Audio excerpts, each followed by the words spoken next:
What's going on, YouTube? This is Joe's McFly, finally coming out with another video to this off-season and the Pinstripe Strong Yankees vlog here. So it's got a lot of things have happened actually. Family has been super sick. I've been super sick, and this house has been so crazy. I haven't even been to work in a little bit just because of how under the weather I've been feeling.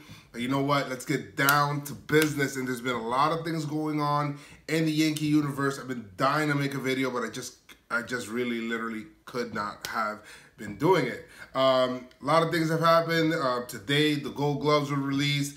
But first and foremost, first thing I want to really talk about for today was Roy Halladay actually passed away tragically at the age of 40. The guy was a phenomenal pitcher, probably one of the best pitchers that I've seen. I remember him most, obviously, for being a Toronto Blue Jay and just terrorizing the Yankees. Guy was a master of control and just, to me, a Hall of Fame pitcher.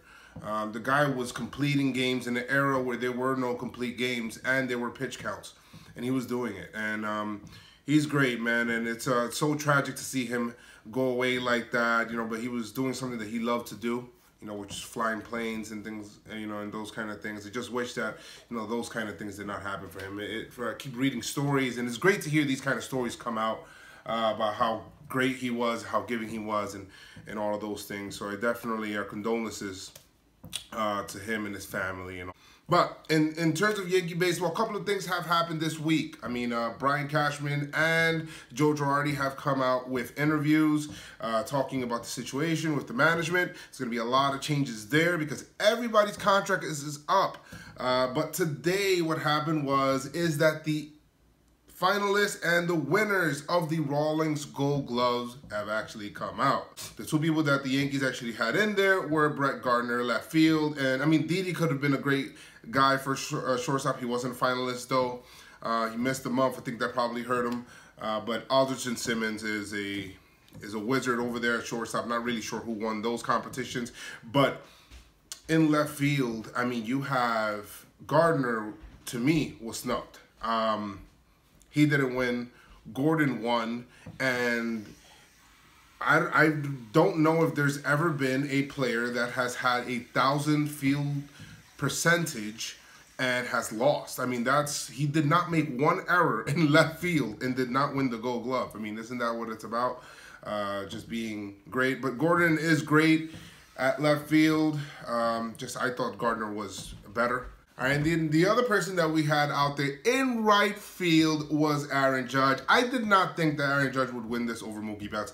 I found myself, and I seen the 19 games that the Yankees went against the Red Sox. Mookie Betts got to some balls, especially playing out there in right field in Fenway Park. That's a big job. Okay, that's a big job out there, especially learning how to play the little cuts and things like that. That's a really big job, and I thought he did a great job at right field. But it's great that Aaron Judge is right there, and he is being recognized, and people are not overlooking that and just thinking that he's just an offensive player, because defensively he is there. It's just Mookie Betts this year, I thought he was a little better. There's a big news. Look, there's a couple of things in order this year that the Yankees had to figure out. The first thing is the management situation. Of course, got to figure out what's going to happen there, who's going to be at the helm, who are going to be his coaches, his lieutenants, and who are going to be the people there. What are the changes that are going to happen there? Because, of course, too much change is also not too good for a young team. Some change is fine. But the other thing was Masahiro Tanaka. And it was something that was kind of hanging over the team the whole year. What's going to happen?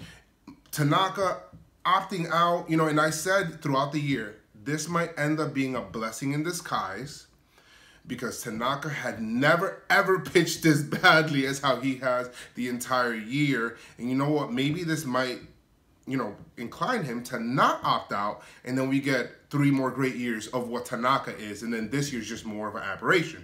And he says what I thought.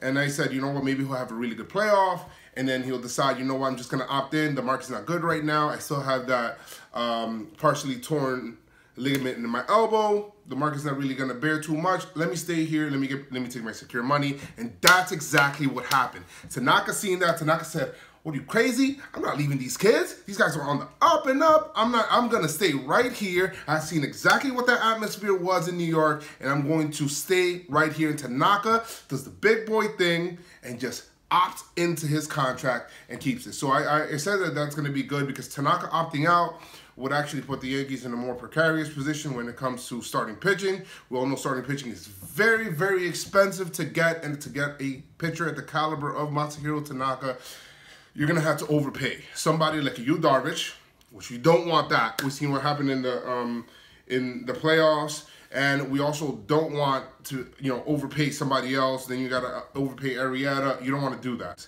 But that's very important right there for Masahiro Tanaka. I'm so glad that he opted in and he decided to stay with the team, because having, only 3 surefire things going into your rotation for next year, being that that's the thinnest part of the team, that's not good. So now we got 4/5 of the rotation solidified.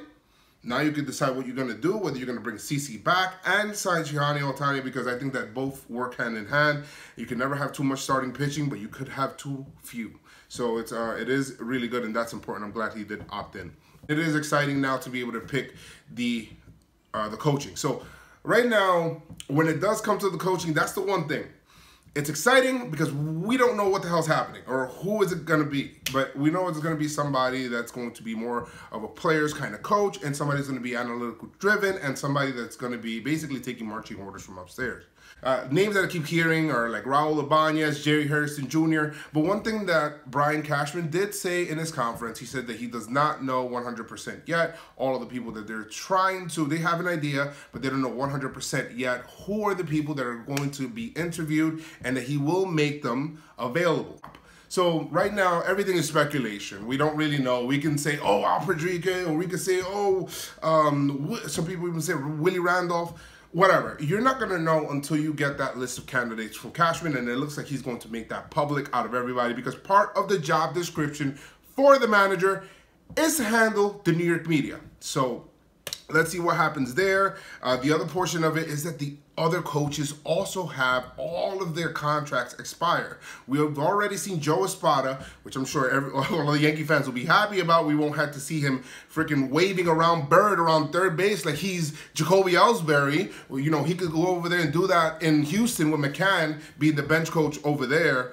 So that's one thing that's going to happen. And then, we got to see what's going to happen. I think that the Yankees should definitely keep Larry Rothschild.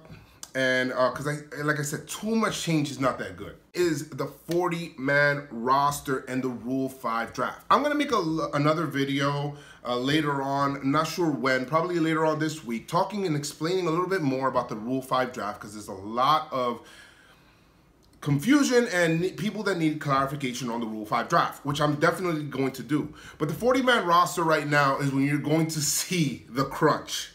This is going to be the 40-man roster crunch. You're going to see, I don't know who's going to get DFA'd, but the Yankees have to make room to keep certain players. Like I said before, I'm going to explain more of the Rule 5 draft, with another video. But the Yankees right now have to protect certain players. They have to decide what players they're going to protect from the Rule 5 draft. They're going to lose people. Okay, there's no way that you're going to keep every single player in your minor leagues. This is why the Rule 5 draft was created. Right now, there's about 38 total taken spots in the 40-man roster, and they still have to decide what's going to happen with CC, and they still, they don't have to make those decisions yet, but they could just add people on there. They added Jake Cave, and they also added, re-added Nick Rumbelow yesterday to the 40-man roster to protect them from losing them as minor league free agents, because yesterday was the deadline for that, and the Yankees have to decide what they're going to do. They have to protect Gleyber Torres, so that's already one spot for sure that is gone. So they have to protect Gleyber Torres. They're going to have to get creative with trades to then, either open up more spots. They'll have one more spot open, but they have to keep a player like Thairo Estrada, who right now is batting .377 in the Arizona Fall League. He's killing. I think he actually leads the Arizona Fall League in hits. They have to find a way to be able to keep McKinney also, and there's also some pitchers that they have to decide what they're going to do. There's a lot of decisions that are going to go into play, and Yankees are going to have to either DFA people to get them off of the 40-man roster or be able to find out what they're going to do in order to do it. Look for either, because the Yankees have a lot of first basemen right now, look for either Cooper. I don't think that they do that to Tyler Austin, but I mean, I don't know. But look for Cooper. He might get DFA'd. We'll see. We don't know what's happening there, and maybe some pitchers. Again, I'll clarify more on how the Rule 5 draft works, but this is a very important part of the offseason. Yankees last year, just to give you an example, lost a really good catching prospect last year to the Padres in Luis Torrens. They ended up keeping him on the Major League roster. I don't know how, kept a single A catcher on the Major League roster for the entire year, and they were able to keep him. One thing that I'm going to do in this offseason, we're going to do some Q&As. We're going to do, it's a whole bunch of things that we're going to do. We're going to do live video. It's a lot of things that we're going to do. I'm probably going to create a Twitch also where we're going to be, that's going to be a different kind of channel also, but I'm going to let you guys know more about it. But in the free agency, Yankees have to bring back CC Sabathia. Have to bring him back. A guy that pitched like that, is here, can be able to kind of shepherd the kids and kind of keep them along. He's like another coach out there. You got to be able to get that guy back in there. And I think that they will work something out. CC wants to come back. Yankees want to bring him back. Let's make it happen. Got to figure out what to do in free agency, whether you're going to keep Todd Frazier. I think you need a veteran bat in the lineup. You can't have a lineup full of kids. You just can't. You need some been there, done that kind of thing. Whether you're going to keep Todd Frazier, just keep in mind, whenever you guys do Q&A, which we're going to be doing a Q&A this week, I'm going to be taking the Q&A questions, and you can be able to leave them, and then we're going to take them on Sunday. So I think Sundays is Sunday or Saturday. I'm not really too sure. Yeah, probably Saturday. Saturday, I'm going to do the Q&A with everybody, and then we're going to go ahead and do them every week. On Saturday, I'm going to take all the week's questions, just answer people's questions throughout the week on that. But just keep in mind, with free agents, when you say, oh, can the Yankees sign this guy? Should the Yankees sign this guy? Should the Yankees sign this guy? Keep in mind, the Yankees have already said that they will be 100% for sure under that luxury tax line. That's $197 million. They will be under it, okay? So all of these guys are Cosmer, that's not happening. Moustakas, that's not happening. These other guys, that's not happening. If you're thinking about big ticket free agents, that's not happening. It's not going to be this big time sexy name coming over in this offseason. Plus, the Yankees don't need it. For what?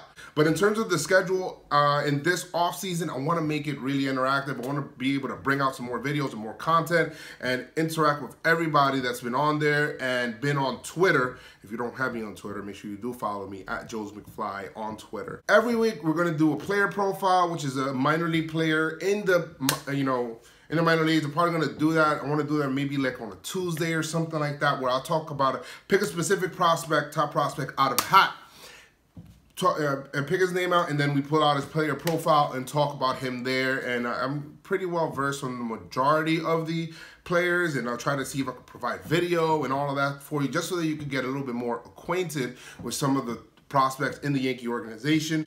Another thing that I want to do is just hot stove news, man. Any kind of rumors or anything like that. You might see random videos, random days, random times where I'm just reacting to either the Yankees doing something or something like that. But I'll probably leave every Friday for just that week's rumors. Jam-packed, we want to make sure that we have a great off-season, of course, because this off-season is a pivotal one, because the way that, especially with the managing, coaching, and everything, it's going to set up the team for the next 3 to 5 years and be able to solidify this core, man. But let me know what you guys think in the comments about everything that we talked about earlier, within the game or within what's going on in the Arizona Fall League, or any kind of questions or comments or anything like that. Let me know. I'm very receptive to everybody. But like I always say, guys, make sure you do keep your pinstripes on, keep them strong, and let's go Yankees, man. Peace.